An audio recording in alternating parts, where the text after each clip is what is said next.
Hello, all you creepy crawlers out there, and welcome to another episode of the Blowing Smoke Podcast with Kimiko Kusanagi. Today, I'm going to share this idea I've been bouncing around with and taking notes and doing a little bit of stuff with called The Bounty. So light up and listen in. Okay, so character-wise, we have Il Magnifico, which, is basically a group of outlaws. We got some rival bounty hunters, and we also have sheriff and stuff like that. But let's just get to it, all right? So, the sun was setting over the horizon, painting the sky in shades of orange and red. Il Magnifico were riding their horses across the desert on their way to intercept a train. Luciano and Gustavo, a married couple of outlaws, had just robbed a train that was transporting the loot from a nearby mine. They were heading towards the border to escape the law, riding out into the desert towards the sunset.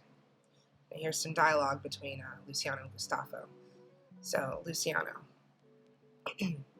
says, "How much do you think we got from the train?" Gustavo smiles and says, "Enough to buy a nice ranch in Mexico, and maybe a few cows and chickens too." Luciano looks at him. "And a horse for each of our children when we have them?" Gustavo just smiles and says, "Yes, of course, my dear. We'll have a big family, and they will love us all. And we will love them and each other until the end of days. Nothing can stop us now, Lucy. We are free. We are rich, and we are gonna be happy." Luciano and Gustavo are riding their horses across the desert with the loot from the train robbery in their saddlebags. They are approaching a small town where they plan to rest for the night and then continue their journey to the border, not knowing that the sheriff was aware of their presence in his town. Luciano looks over at Gustavo and says, "There it is. There's the town. We're almost there. I can see it. We've done it. We've pulled off the biggest heist of our lives. We're rich. We're free, and we're going to be happy." Luciano smiles at Gustavo and then suddenly pulls out her revolver and points it at him. She says, "I'm sorry, Gustavo. I'm real sorry." Gustavo, completely dumbfounded, says, "Luciano, what are you doing? What are you saying?" Luciano just smiles. "I have to do this, Gustavo. I have to." Gustavo puts his hands up in the air. "Do what, Lucy? Do what?" "Put the gun down, Lucy. Just put it down." Luciano pulls the trigger and shoots Gustavo in the chest. Gustavo falls off the horse, clutching his wound. He looks at Luciano with disbelief and pain and says, "Why, Lucy, why?" Luciano just smiles there on her horse with definite ill intent. "I'm sorry, Gustavo. I'm sorry. But I can't share the loot with you. I can't. I need it to redeem myself, and I need it more than you do." Gustavo, on the ground, writhing in pain, just repeats, "Lucy, Lucy, how could you? How could you do this to us, to me, to everything, after everything we've been through, after everything we've done, after everything we've said? How could you betray me like this? How could you betray our love like this?" Lucy turns on her horse. "I'm sorry, Gustavo, but I don't love you. I never loved you. I only used you. I only used you to get to the train, to get to the loot, to get to the money. You are nothing but a tool to me, a means to an end. You are nothing but a fool to me. A fool who fell for my lies, a fool who trusted me, and a fool who loved me." Gustavo, still writhing in pain on the ground. Lucy, no, this can't be true. You're lying. You have to be lying. You do love me. I know you have to love me. You have to love me. You have to."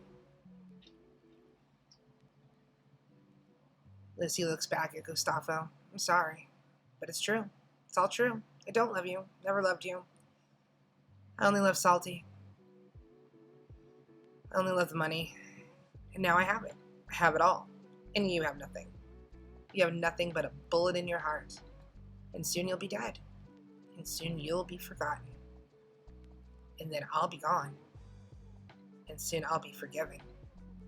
Luciano kicks her horse and rides away, leaving Gustavo behind, bleeding and dying in the sand. Il Magnifico, the female bounty hunters, as they were called. The girls' names were Morricone, Argento, and Brava.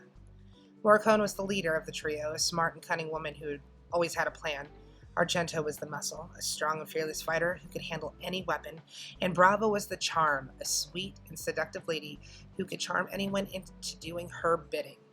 They had been working together for a few years, and they had become like sisters. They shared everything, from their secrets to their spoils. They had a reputation as the most notorious and successful bounty hunters in the West, and they enjoyed their adventures and lucrative lifestyle.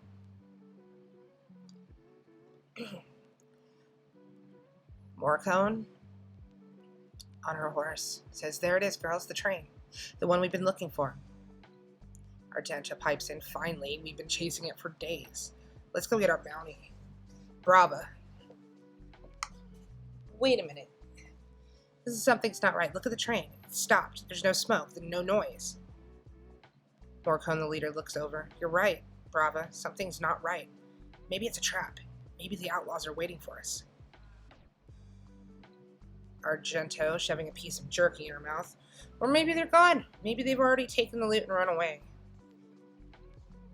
Brava smacks Argento on the arm. "Either way, we have to be careful. You don't know what we're walking into." Morricone, the leader, says, "All right, girls, here's the plan. We'll split up and approach the train from different sides. We'll cover each other and check every car. If you see any sign of trouble, shoot first and ask questions later. Got it?" The girls say, "Got it, boss." Morricone looks at them and says, "Good, let's go, girls. Let's get our bounty." However, they were not the only ones who wanted the gold. 3 rival bounty hunters, Magdalena, Antonio, and Clint, had been following them since they left to get the train. Antonio and Clint were brothers, and they were ruthless and greedy. Magdalena was their sister, smart and deadly with poisons. They had no qualms about killing anyone who got in their way. And they had a personal grudge against Morricone, Argento, and Brava. They had crossed paths with them before, and they had lost several bounties to them. They wanted revenge, and they wanted that gold. Magdalena, hiding in a nearby rock area, looks over at Antonio and says, "Look, there they are, the train and the bitches." Antonio says to Clint, "Let's go get them, sis. Let's go get our revenge and our gold." Magdalena put her hand up. "Quiet, boys. We don't want to alert them. We have to be sneaky and we have to be smart." Antonio says to Magdalena, "Don't worry, sis. We are sneaky and we are smart." And Clint chimes in, "And we are deadly." They sneak up to the train where they see Morricone, Argento, and Brava checking the cars. So Magdalena says, under her breath, "Not this time, girls, not this time. This time we have the upper hand, and this time we have the surprise. This time we have the poison." Antonio looks at Magdalena. "The poison?" Magdalena says, "Yes, the poison. I have a special concoction that I made just for them. It's in this syringe. It's fast, it's painless, and it's deadly. All I have to do is inject them with it, and they'll be gone in seconds." Antonio looks at his sister. "That's brilliant, sis. That's brilliant." Clint smiles. "But how are we going to get close enough to them? They won't let you near them. They know us too well." Magdalena holds her hand up again. "That's where you come in, Clint. You're the distraction. You're the bait. You're the sacrifice." Clint looking completely astonished. "The sacrifice?"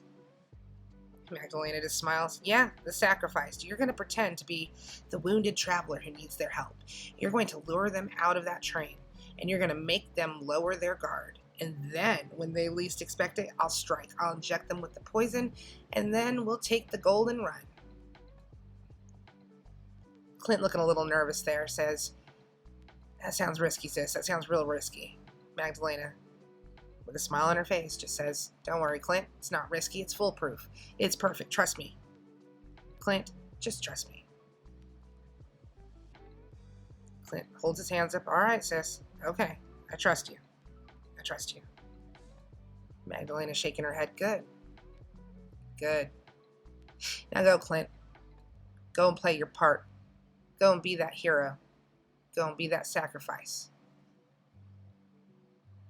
Clint walks away, whispering, Okay, here I go. Clint runs out of his hiding place and towards the train, where he sees Morricone, Argento, and Brava. Clint yells, Help! Please help me, I need your help. Morricone sticks her head out of one of the windows of the train and says, What's that? Who's that? Argento, it's a man, and he's running towards us, and he looks hurt. Brava looks out. Maybe he's one of the passengers. Maybe he survived the robbery. Morricone pops her head back inside and says, or maybe he's one of the robbers. Maybe he's just trying to trick us. Argento looks at Morricone. Either way, we have to check him out. He might have some information, and he might have some of that gold. Bravo looks at both of them. Or he might just have some trouble. He might have some enemies. Morricone looks at the girls and says, All right, girls. Let's go see what he wants, but be careful. Be ready and be armed. They leave the train and approach Clint, who falls on the ground and pretends to be in pain. Clint yelling, rolling around on the ground, saying, Help me, please, I need your help. Morricone walks up to Clint. What's wrong with you, mister? What happened to you? Clint sits up. I was on the train. I was a passenger. I was traveling to see my family, but then the outlaws came. They robbed the train. They killed everyone. They shot me. They left me for dead. But I managed to crawl out of the train. I managed to find you. Please help me. Please save me. Morricone places her hand on his shoulder. Calm down, mister, calm down. We're here to help. We're bounty hunters. We're after the outlaws, and we're on your side. Oh, Clint just exasperatedly yells out, Yes, thank you, you're angels, thank you. Argento just says, Don't thank us yet, mister. We have some questions for you. Who were the outlaws and how many were there? Where did they go? And what did they take? Clint looks up at her. I don't know. I don't know. They were masked. There were many. They went south. They took everything. They took the gold. They took the gold. Brava looks over at Morricone and says, The gold? What gold? What are you talking about? Clint looks at Brava. The gold. The train was carrying a secret shipment of gold. It was from the mine. It was for the bank. And it was worth a fortune. And the outlaws, they knew about it and they wanted it and they took it. They took that gold. Morricone, now very much aware that Clint is not who he says he is. A secret shipment of gold. Worth a fortune? Are you sure, mister? Are you telling the truth? Clint looks at her. Yes, I'm sure. I'm telling the truth. I saw it. I saw the gold. It was in the special car. It was locked and guarded, but the outlaws broke in and they killed the guards. They opened the safe. They took the gold and they left. They took it. Morricone just looks at him. Well. This changes everything, girls. This changes everything.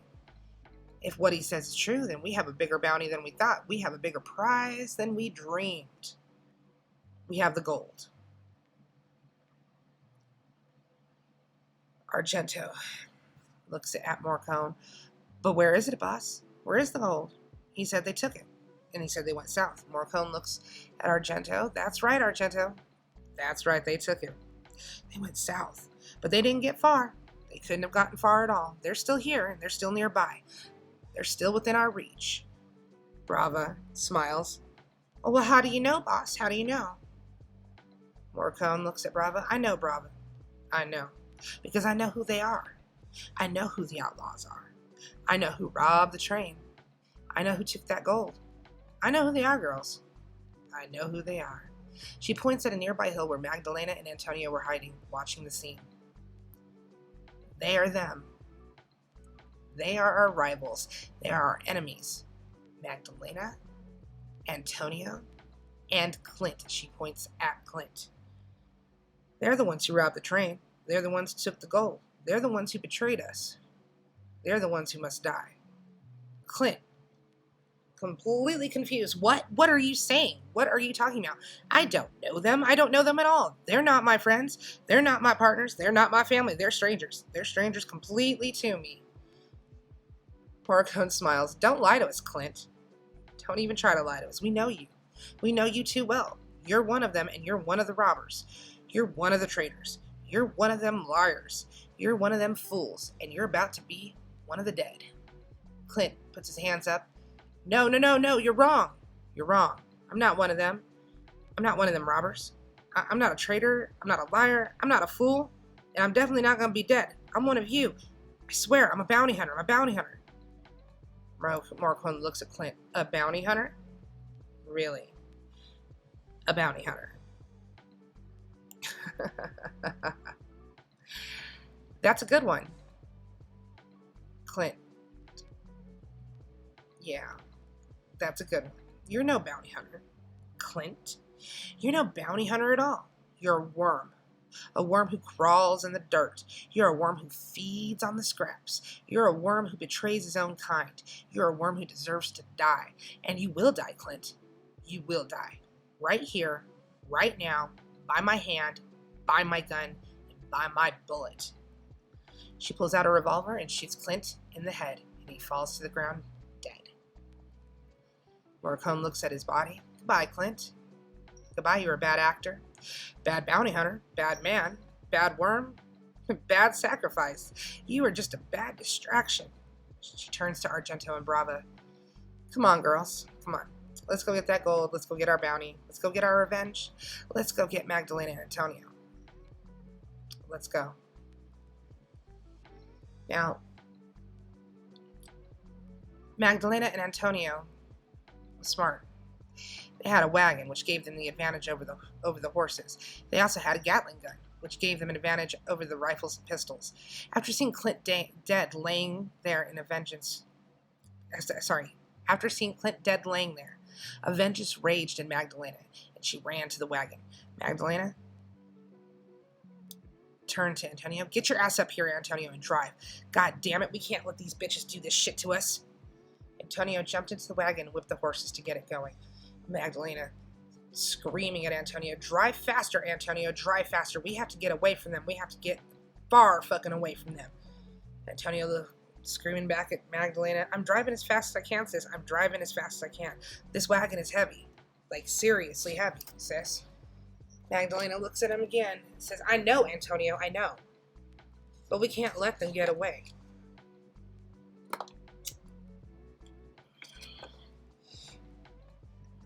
Antonio just muttering, I know. But we have an advantage. We have the advantage, sis. We have that Gatling gun. Magdalena says, yep. But we can't use it. We can't use it, Antonio. Not yet. We have to wait. We have to wait for that right fucking moment to strike. We gotta wait for that right moment to strike. Antonio says, I know. But when will that be? When's that right moment? Soon, Antonio. Very, very soon. We'll be at the canyon. Antonio looks at her. The canyon? That's where we'll make our stand? The canyon? And we'll just kill them all? Yes, Antonio. We're going to kill them all. Right in that canyon. We're going to kill Morricone. We're going to kill Brava. And we're going to kill Argento. And we're going to do it for Clint. Antonio puts his head down. Clint. Yeah, our brother. Our partner. I already miss him. I miss Clint. I miss our brother.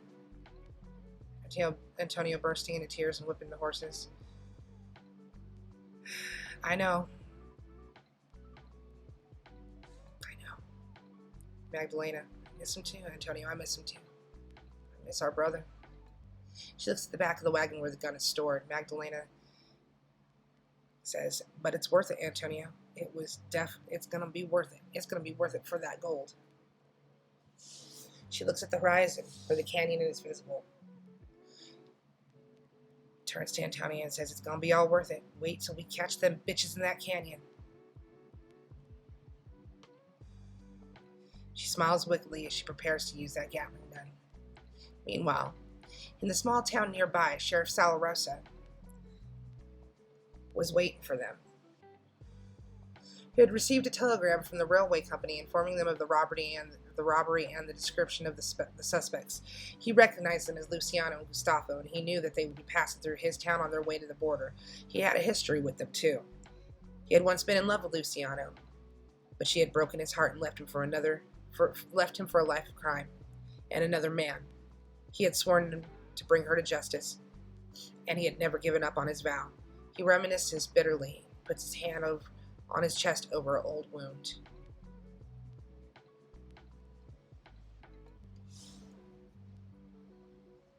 The scene is set in a small cabin in the woods, where Sala Rosa and Luciano, it's a flashback by the way, are hiding after their first bank robbery. They are lovers, they are partners in crime, and they've been together for a few months. They have a big bag of money on the table and are planning to leave for Mexico the next day. Sala Rosa turns to Luciano while laying in bed. Well, we did it, Lucy. We did it. Pulled off the biggest heist, and we're going to be rich and free. Luciano says, yep, we're going to be happy, Salty. We're going to be real happy. Sala Rosa looks at her again, caresses her face, says, yes, we are. We have everything we need, Lucy. We have the money, we got freedom, we got each other. She just gazes into his eyes. Yes, we do. They kiss passionately and cuddle on the bed. Sala Rosa pulls away from the kiss. You know, Luciano, you're the best thing that ever happened to me. She looks directly at him and says, you're the best thing that ever happened to me too, Salty. They look into each other's eyes and smile. He lightly caresses her shoulder. Lucy pulls his hand away. You know, Salty, I have a surprise for you. Sala Rosa looks at her. A surprise? What kind of surprise? She gets up from the bed and walks towards the door. She says, good surprise. A very good surprise. Sala Rosa sits up in the bed waiting. Luciano opens the door and says, wait here, honey pie, I'll be right back, and gestures to someone outside. Come on in, Gustavo.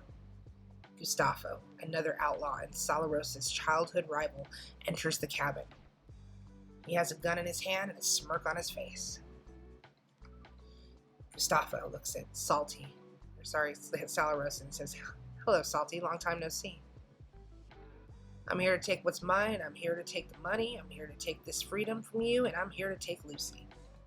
Gustavo looks confused. Gustavo, what are you doing here? Lucy, what is he talking about?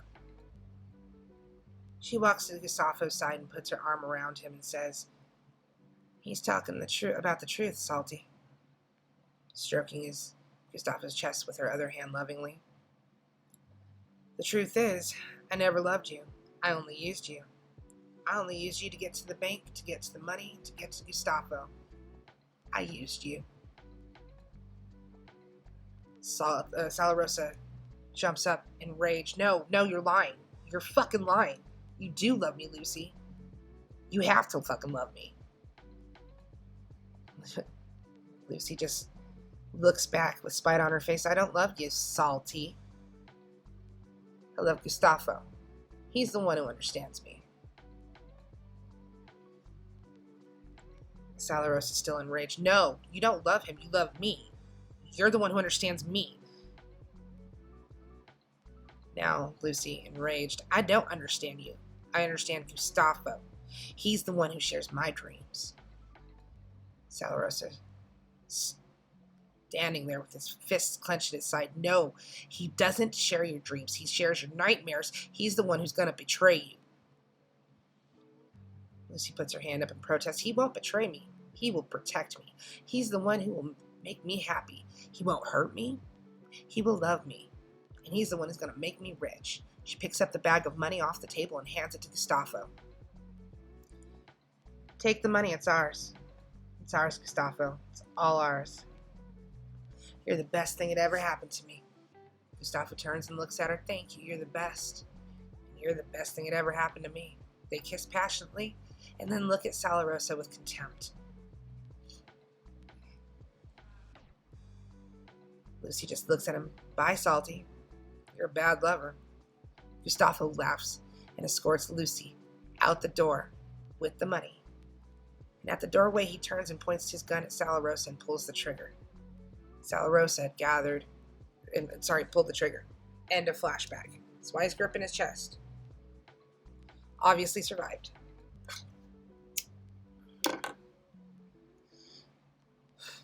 Now, Salarosa had gathered a posse of deputies and townfolk. Sorry, I can't even speak today. And he had armed them with shotguns and rifles. He had set up a barricade at the end of town, and he had prepared to trap a trap for the outlaw couple. He was determined to stop them, to seek his revenge on Luciano, not knowing Gustavo was already dead. The stage was set for a showdown. The female bounty hunters, the rival bounty hunters, and the sheriff, and the lone outlaw were all on a collision course, and they were about to clash in a fierce and bloody battle. Who would win? Who would lose? Who would survive? And who the hell would get the gold? Alright, that does it for me. If you want to leave some feedback on where I should have this story go, or what I should do with this story, that'd be greatly appreciated. And a thought for today. History repeats itself. Alright. So, thank you for listening. Like, share, and subscribe, and hope to see you for the next one. You stay creepy, like Kimiko Kusanagi, okay? Bye!